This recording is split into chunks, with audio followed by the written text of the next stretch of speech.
দর্শক, সেনাবাহিনীর পায়ে হাত দিয়ে ক্ষমা যাচ্ছে। সেনাবাহিনীর পায়ে হাত দিয়ে বলছে আমাদেরকে সাইড দেন। দেখতেই পাচ্ছেন যে কি একটা অবস্থা বিরাজ করছে, কি একটা অবস্থা। সেনাবাহিনীর ব্যারিকেড ভেঙে এবং সেনাবাহিনীর পায়ে হাত দিয়ে অবশেষে তারা সামনের দিকে অগ্রসর হচ্ছে, এমনটাই কিন্তু আমরা দেখতে পাচ্ছি। দেখতেই পাচ্ছেন দর্শক, কি একটা অবস্থা।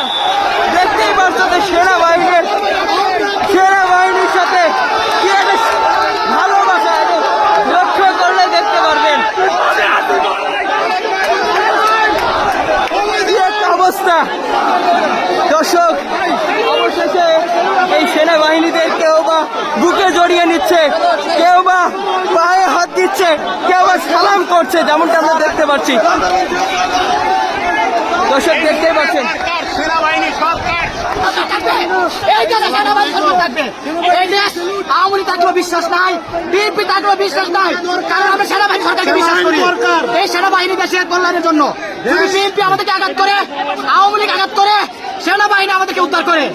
যদি আওয়ামী লীগ আমাদেরকে মেরে ফেলে, বিএনপি মেরে ফেলে। দেখতেই পাচ্ছেন দর্শক, কি একটা অবস্থা।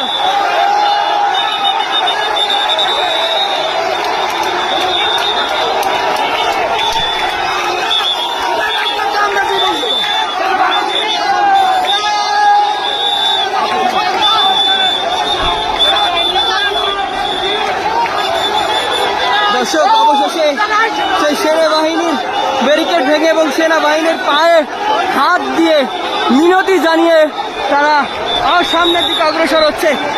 অনবরত দৃশ্য বলতে হবে দর্শক, এবং সেনাবাহিনীকে আসলে স্যালুট দিচ্ছে।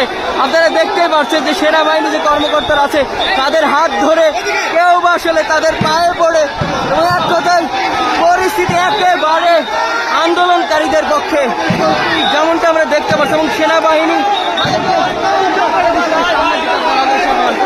এক কথায় এক অনবরত দৃশ্য বলতে হবে, অনবরত। দর্শক, অবশেষে সেনাবাহিনীর সাথে আসলে কি একটা দৃশ্য, আসলে দেখার মতো একটা অসাধারণ মুহূর্ত বলতে হবে। যেই সেনাবাহিনীদের পায়ে পড়ে কেউ আসলে